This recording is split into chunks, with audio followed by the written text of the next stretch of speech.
آج کی اس نشست کے اندر یہ بات آپ کی سماعتوں کے نظر کی جائے گی کہ فجر کی نماز کا مسنون وقت کون سا ہے، اور جو لوگ جماعت سے نماز ادا نہیں کرتے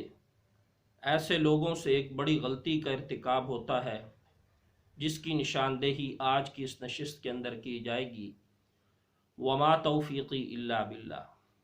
محترم ناظرین، السلام علیکم ورحمۃ اللہ وبرکاتہ۔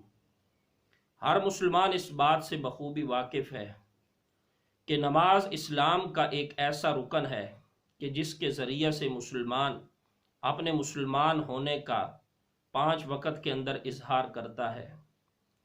نماز ایک ایسا اہم فریضہ ہے کہ دن قیامت کے جب ایک خاص وقت کے اندر اللہ تبارک و تعالیٰ کی طرف سے ایک خاص تجلی ساق ظاہر ہوگی تو اس وقت لوگوں کو سجدے کا حکم دیا جائے گا۔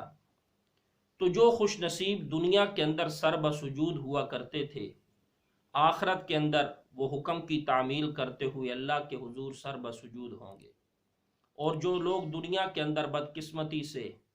سر بسجود ہونے کا باوجود صحت کے اہتمام نہیں کرتے تھے، آخرت کے اندر بھی وہ اللہ کے حضور سجدہ نہیں کر سکیں گے۔ اور امام الانبیاء صلی اللہ علیہ وسلم کا ارشاد گرامی ہے مسند احمد وغیرہ کے اندر کہ حضور نبی کریم صلی اللہ علیہ وسلم نے ارشاد فرمایا کہ جو انسان اس دنیا کے اندر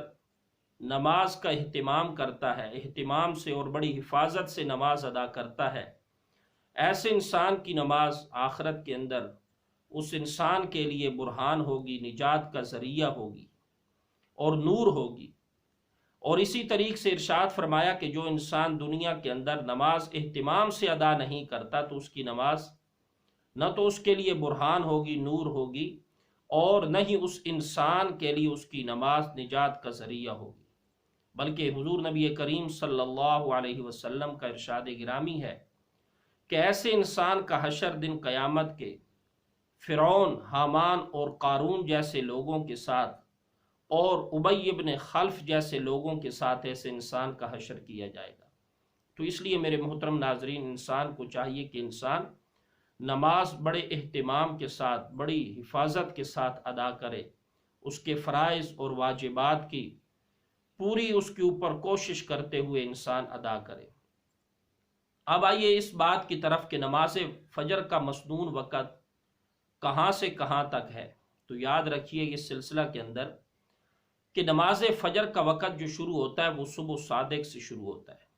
صبح صادق سے مراد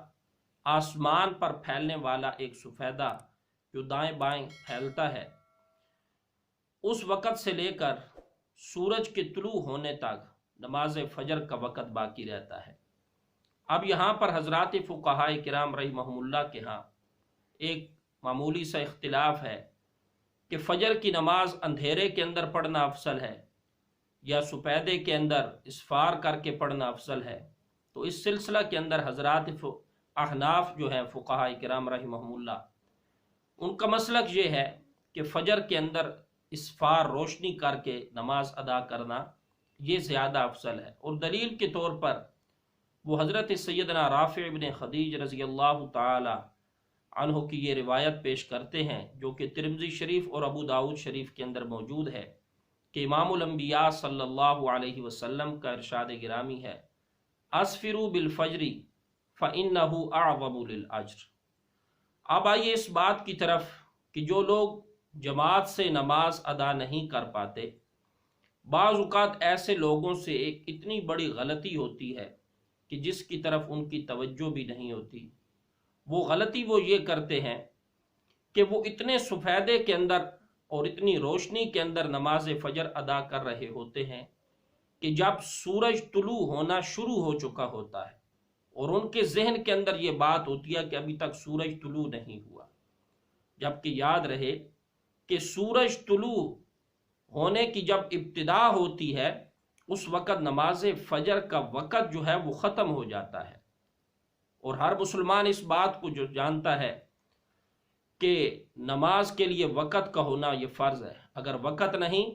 وقت گزر جانے کے بعد انسان نماز ادا کرے گا تو اس کی وہ نماز نہیں ہوگی۔ تو یہ ایک بڑی غلطی ہے تو اس لیے ہر مسلمان کو چاہیے کہ اپنے اندر غور و فکر کرے، رات جلد سونے کا اہتمام کیا جائے، صبح جلد اٹھنے کا اہتمام کیا جائے، اور حضور نبی کریم صلی اللہ علیہ وسلم کی یہ سنت مبارکہ ہے کہ نماز کو اپنے وقت پر ادا کرنا، اور قرآن مجید فرقان حمید کے اندر اس بات کی صراحت موجود ہے، ان الصلاۃ کانت علی المؤمنین کتابا موقوتا۔ تو اس لیے میرے محترم ناظرین، ہر نمازی کو اپنی نماز پورے اہتمام کے ساتھ ادا کرنی چاہیے تاکہ عند اللہ اس کی نماز مقبول ہو۔ اللہ سے دعا ہے کہ اللہ کریم عمل کی توفیق عطا فرمائے، اور یہ میسج اور پیغام جو ابھی آپ نے سماعت کیا، اسے آپ زیادہ سے زیادہ آگے شیئر کریں تاکہ زیادہ سے زیادہ لوگ مستفید ہو سکیں۔ وما علینا الا البلاغ